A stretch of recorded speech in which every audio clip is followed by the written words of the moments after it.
actually talk to a lot of the Australian metal scene, and this is us reaching out to you guys in the US now. So it's a big moment for us on the Simmo and Kiel Show. So really happy to have you, Bobby. Cheers for joining us today.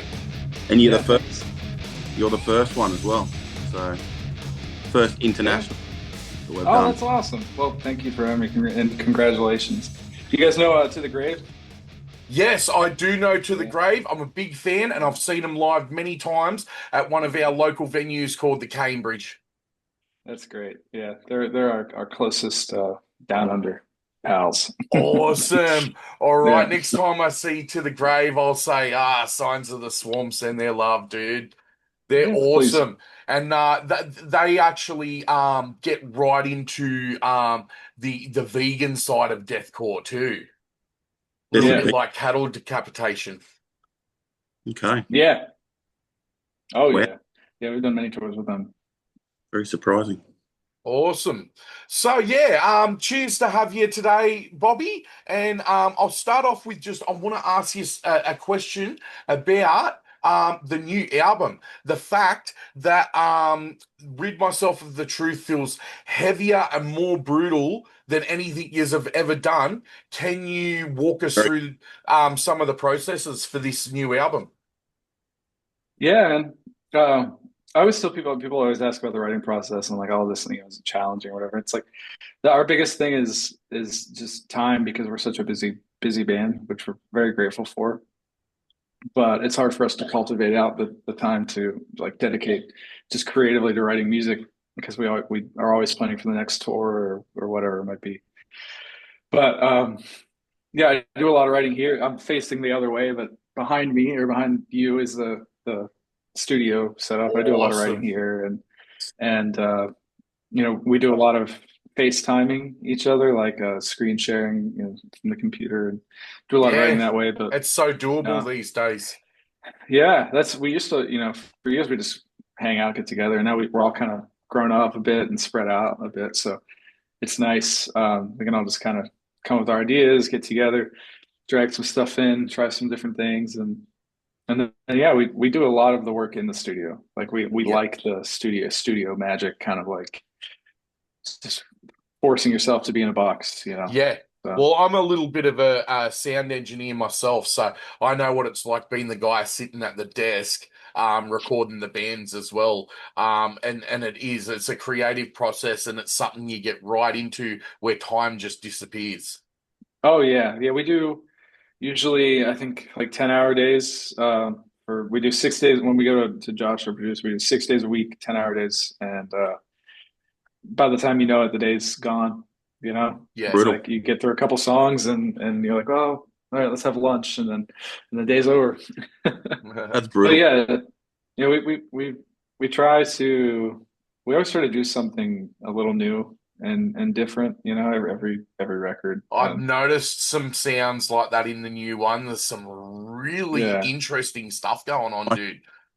Thank you. Yeah, we try to like, I don't know. We don't really usually set out like with a sound. It's just like it just needs to be heavy, and heavy can be. I was just talking about this earlier. It's like heavy can be a lot of different things. It doesn't have to be a breakdown or it doesn't have to be whatever. It's just like it's just that weight and like the head bob, Yeah, a certain effect. Like just bringing up, I've noticed some glitchy sounds in the new album. Some little glitchy moments where I'm like, oh whoa, I didn't see that coming.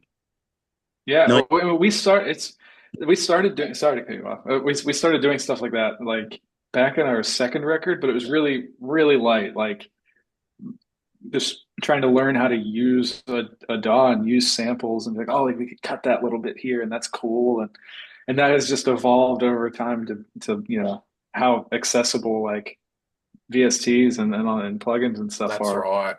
And also pedal. I got a little bit of pedal board down here. Just we just like making noise. And I think outside of just the riffs and the lyrically, I think the atmosphere and the noise is like my favorite point. My favorite part of making music for this band. It's just like have a lot of freedom to just be like, well, this sounds fucking stupid and insane. Like, let's do it. Yeah, let's put that in there. And you can definitely hear the evolution in sound of like each thing you guys put out, and Yeah. it's really good. Like you're saying before, like they're different glitchy sounds and that it's like a techno-ish vibe, but still keeping that deathcore, Yeah, industrial sort of vibe. Yeah. which is awesome. Yeah, I like that a lot. Like, I think our band as a whole, we all like a lot of different music. We all love heavy music and deathcore. We all like, you know, rap and old school hip hop. And a big thing we all really love is like 90s grunge and industrial music, like 90s, Yes. Yeah, early 2000s. We're with you on that one. Yeah. Mad. It's just Yes. like we all grew up in that time, and Yep. it's still, most of it's still timeless classic music now, like Nine definitely. Inch Nails and Deftones and Alice in Chains and KMFDM was my big one. yeah, Yeah. and the Prodigy, Dave loves the Oh, Prodigy. So just yeah, that kind of stuff, like I think that seeps over in a way that I think it's timeless, like. yeah, But yeah, I still love our old records. It's just like I don't ever want to be the band that makes the same, right? Like I don't want to make another slam record that's just nonstop slam record, like, which is Yeah. Okay. cool. But Yep. maybe in a couple of years I will, and who knows Yeah. if I. You could But go it's just, go back to some of the older roots or something like that with an album or something. Yeah. yeah, it's just like, we I think especially in heavy music, you're very lucky if you get to do this for 10 to 15 years. I mean, how many amazing bands pop up with an album or two and then you never hear from them again? It's like, Yeah. it's a tough world. So I always want to use the time that we have to do something, And you guys are to say celebrating 10 something. years now, so that's amazing. And Yeah. and the fact that you've been in the scene so long, I could almost ask, have you sort of watched deathcore evolve? Because I feel like we're on our third wave of deathcore now. yeah, Yeah. Yeah. So when I was growing up, like, I'm 30 now. When I was growing up, I was, like I said, new metal and Yep, that kind me of thing, too. and industrial and just like radio rock. And then, yeah, I think there was definitely a big explosion of it when I was like 13, 14, 15, and like, going into high school really. And, um, that was like Job for a Cowboy, Suicide Yep, Silence, Molotov Solution, yep. Signal the Firing Squad, Infinite Annihilator. Like, it just kept getting crazier and It crazier. did, didn't it? It's kicked it up a notch every time. And now we've got Hmm. guys like our buddy Alex Terrible in the background, yeah. rocking some of the most insane vocals of all time these days. But there is definitely, I feel like we're on our sort of our third wave of deathcore now. Like we've sort of been through the first wave with Job for a Cowboy and Suicide Silence. Then we sort of went through a second wave by the time you guys came around. I think that was like 2016 or 2015 when you guys first popped up. Yeah. Yeah. Yeah, I So think 10 years. Yeah. when we first started, we the band started in like 2014 officially, and it was just like the singer and the guitar player at the time. They would just like hang out and do covers and like write Yeah. songs, and they started finding guys, and then I ended up coming along. But yeah, I mean, we put our first record in 2016, and even then, I think the big thing at the time was like the down-tuned like beat down.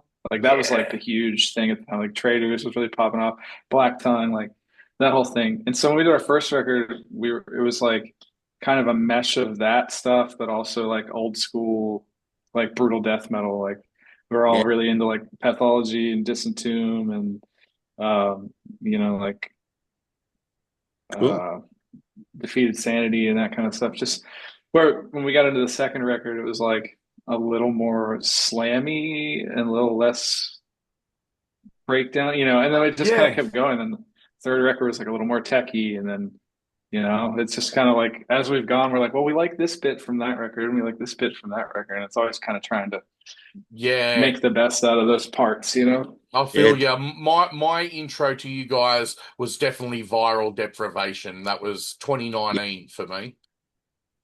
Yeah, yeah. That was pretty brutal. yeah, I didn't yeah. like.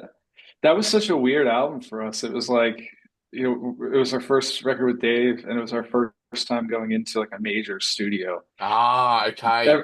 Everything else we had done just like in my house, or either my house or our other guitarist's house at the time, and we would just demo it all, and then MIDI drums or whatever, and just Yeah. Yeah, right. send it out to get mixed.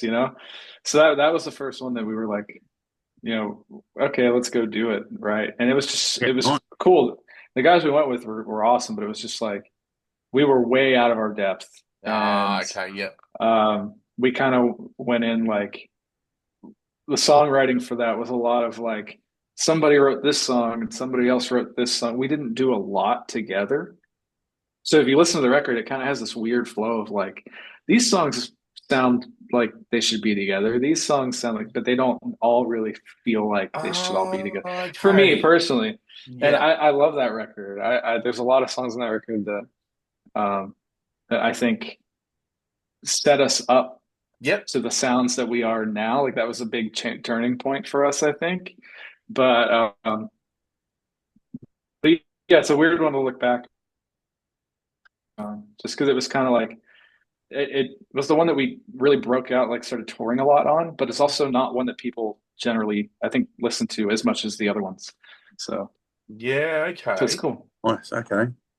Cool.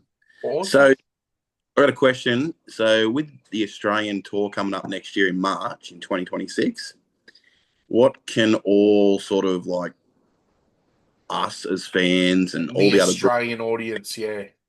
what can they expect to see from Signs of the Sworn? Sorry, and Yeah, well, it's been any a sort of, while. yeah, what are they going to expect from you guys in terms of like songs and set lists and just the Are whole And the experience? 10 years, are you just going to put something together Yeah. that sort of honors the 10 years? Yeah.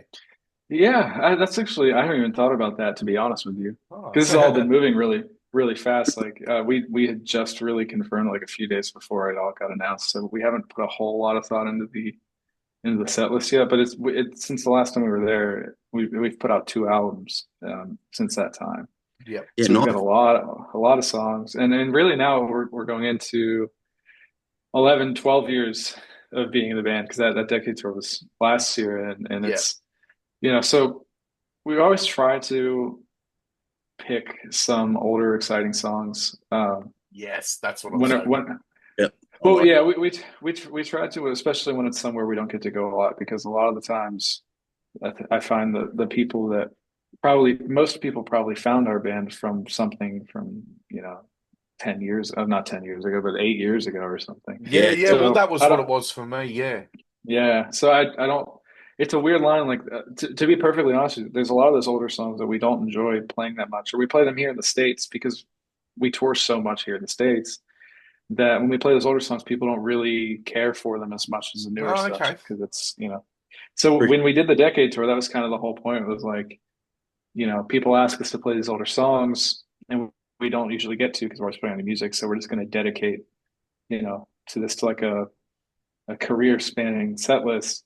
And it's kind of fun. Like, it was really cool because there's always like 5 or 10 people that know it and they're like, yeah, like they go crazy. But there's a lot of people, more than not, people are like, oh, I don't think I know that song, because it's like deep cuts. But Yeah, it's well, cool for the that's people that it. get it. But you see but the truth. no, I mean, yeah, we'll have a lot of new songs to play for sure because I guess we have two albums to catch up on for that side of the Yeah, world. definitely for But Australia. Yeah. yeah, but we usually try to throw in like on every tour at least one song that people wouldn't expect, like not song that's not maybe one of the big singles or you know Might have to get out to your show. uh, yeah, something that like you'd actually have to listen to the record to like know which song it is. Yep. Yeah. Yeah. Because that's how I'm one of those people. Like, I still like records. I like listening. Like if a band I want the whole experience. I don't want to just like I don't want to shuffle the top 10 on Apple Music or Spotify or Yeah. whatever. Like, No, that's right. You don't want the piece of cake, you want the whole thing. Yeah. yeah, yeah. I just that's how we do our like the last three albums especially is you know it may not, especially in this world, it may not be the most efficient for success generally, but I care a lot more about like having like an album listening experience than I do about just putting out a bunch of singles that are kind of the same vibe, you know. I Yeah. Yeah. get there's a place for that. Some bands are really great with that and keep it interesting, but that's just like not really for me. No, I But really love how you guys have evolved and the sound has changed over the years. Definitely from when I started listening to you guys to where we are now with Rid Myself of the Truth. So yeah. Um thank you. Wondering if we could quickly get you before we wrap up to do a Yeah. quick shout out for the channel. You just say your name, your band, and that you're watching the Simmo and Kyle show. Simone, how do you say the last name? I'm Simo, sorry. Simo and Kyle. Kyle. Yep, Kyle. yep. What's up? This is Bobby from Signs of the Swarm. You're watching the Simon and Kyle show. Awesome. Thank you very much, Bobby. So You're yeah, we're welcome. got about I like 5 hearing him. minutes. I'd just want to sort of maybe just wrap up one last question as saying, asking about your reputation as a ferocious live band. Now, when I've talked to some other people and other bands and even read some stuff, they've always said that you guys like literally bring the pain live every time. He's So. unbelievable. That's our goal. We're definitely like a live band. Like dude, like we love like making records is great. I love experimenting, but like we've played. I have a counter. We've played somewhere around 1,000 shows since we started touring, and That's epic. it's so we've had a lot of time to put to figure out what works and what doesn't. And Yeah, Dave is a wonderful frontman. He's super great at getting people going ape shit. And I'm really grateful for the guys in my band. They're very energetic and they're there to put on a show. And we've really kind of in the last couple of years like started diving into production and like how to use lights to make things look more exciting, like all this yeah, kind of stuff. So we're always trying. We're at this weird point of a band where like we're like maxing out the rooms that we're at, but we're not quite at the point to make the next jump yet. So we're yeah, like, how much cool shit can we cram in this tiny fucking yeah, room, you know? yeah. Not to But mention yeah, we all we of the try to have tech and the fun. gear that you bring on stage to replicate some of the sounds that you make in the studio as well. I'm sure you've got Yeah. plenty of pedal boards and all sorts of stuff. Actually, for the most part, we're really simple. Oh, We really? do. We're like I don't. You said you do audio. We're like a quad cortex MIDI mapped. Everything's in a rack. Like Ah, so, because we couldn't pull off a lot of those sounds without that yep, gear, unfortunately. Now, like because we that, do most of the tracking we do with pedal boards, like when yep, we're making the albums, and then we capture it all after the fact and do it that way. Because yeah, like we do, a lot of the whammy stuff, a lot of super, really, like you said, the glitchy, yep, chopped stuff. And there's because we like especially our guitar player, he's very, very energetic and he's running around and kicking and stuff. And he hates feeling trapped to the board. So we've gone back and forth where he's like, I can do some of it.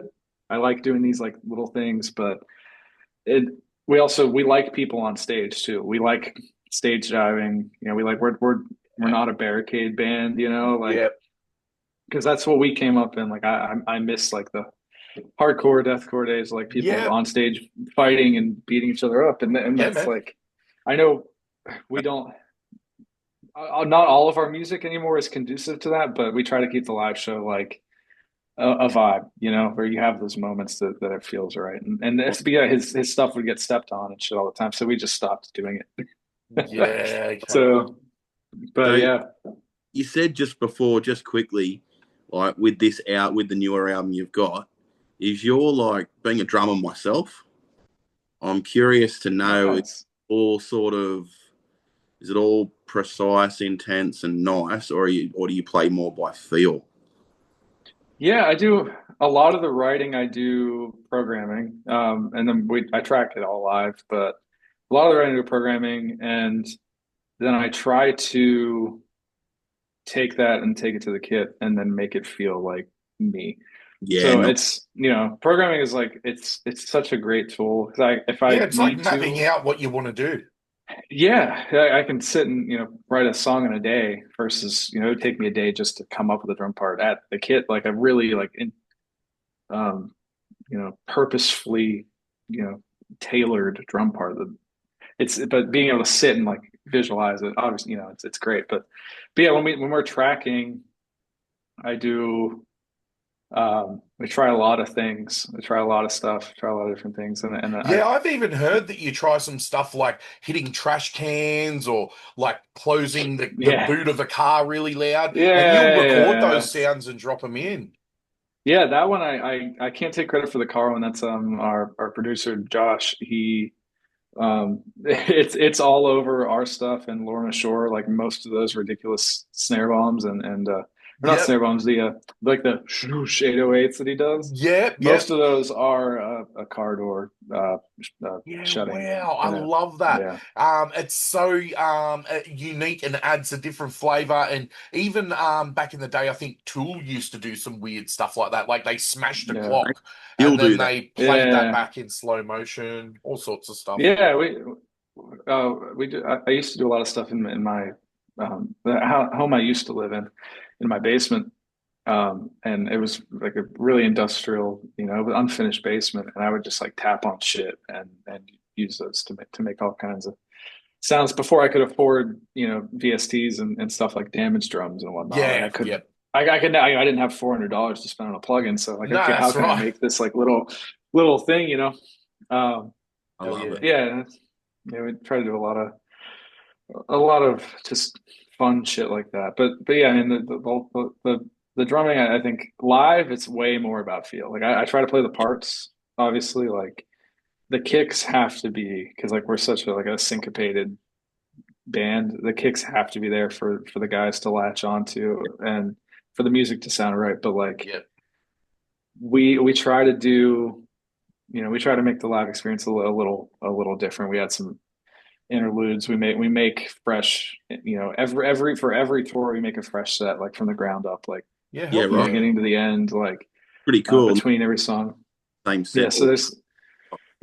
so there's some drum stuff in there, guitar player, there's some like little solo things and stuff that you wouldn't hear on the album and whatnot. So it's Nice.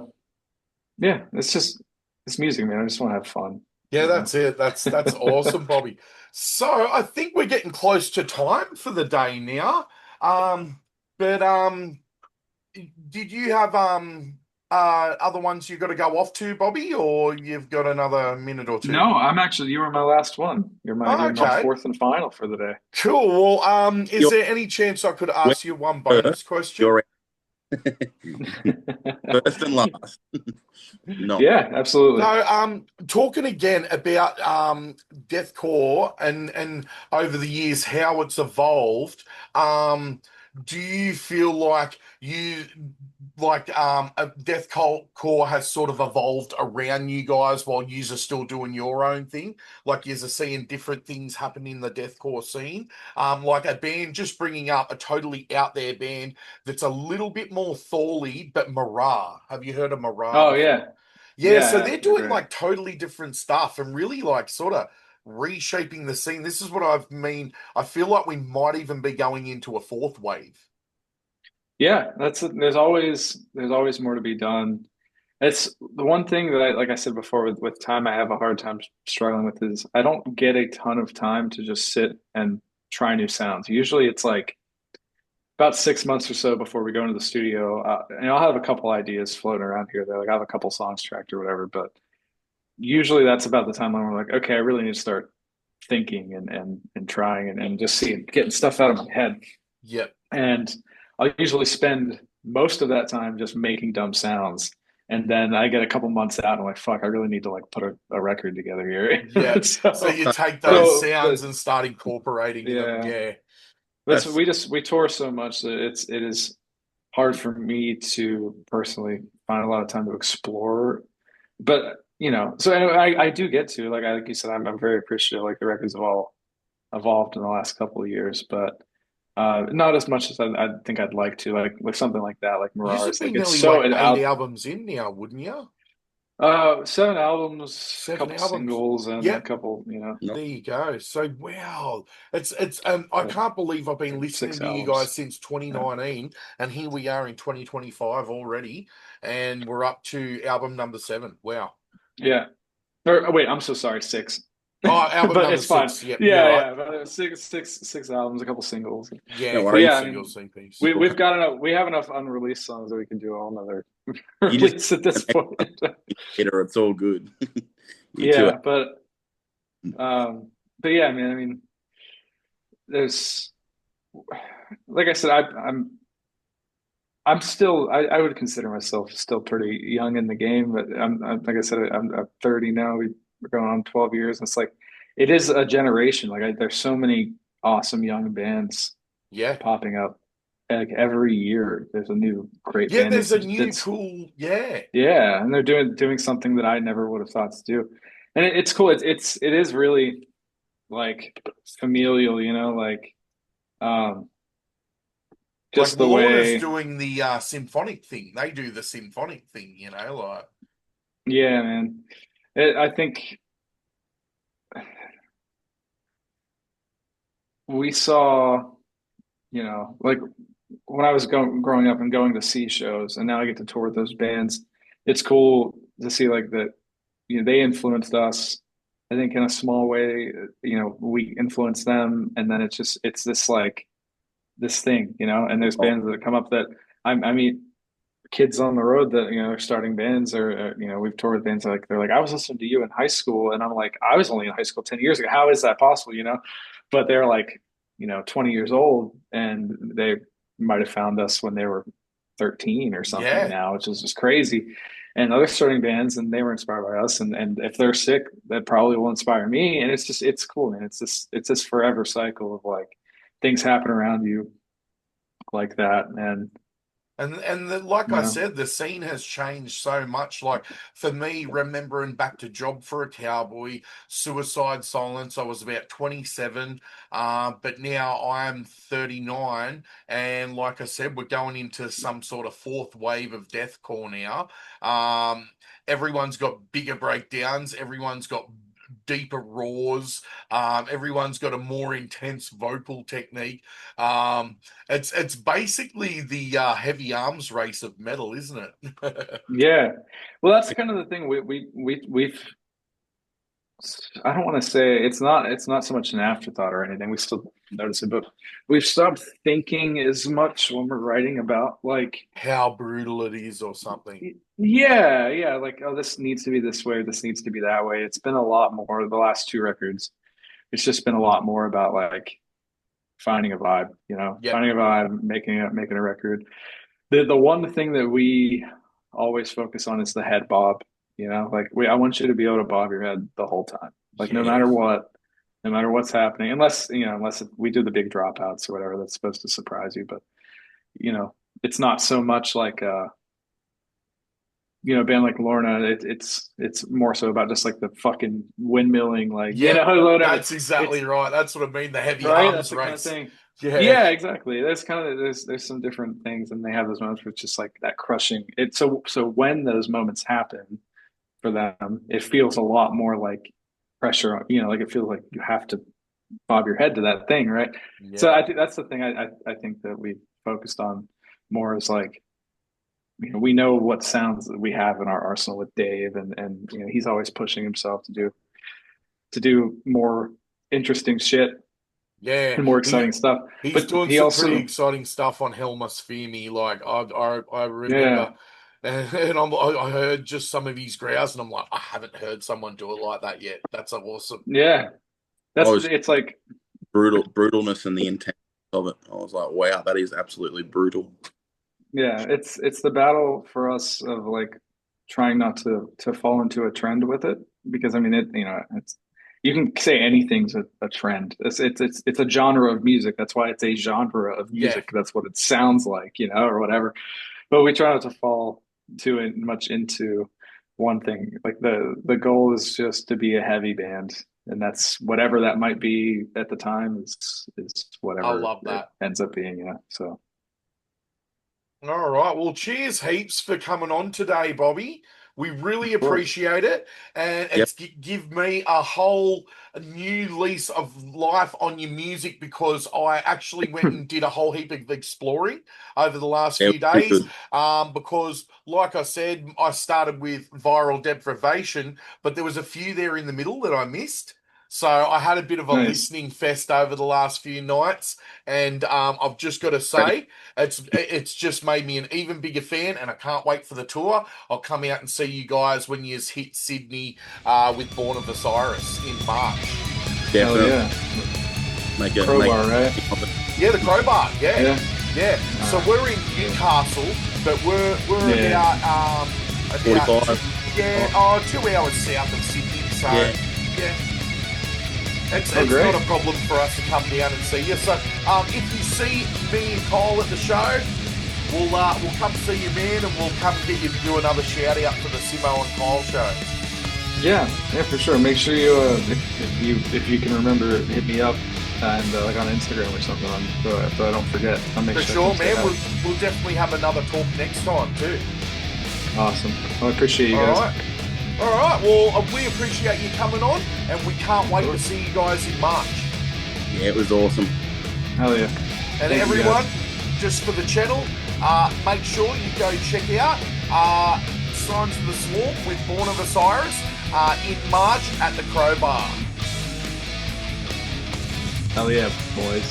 All right. There. Stay metal, Bobby. And Cheers, rock. man. Crow, everybody. Signs of the Thank Swarm. you. Take care. Thanks, Cheers, guys. man. Stay metal, and cheers for joining us today, Bobby. Cheers, buddy. Rock on, mate. Bye.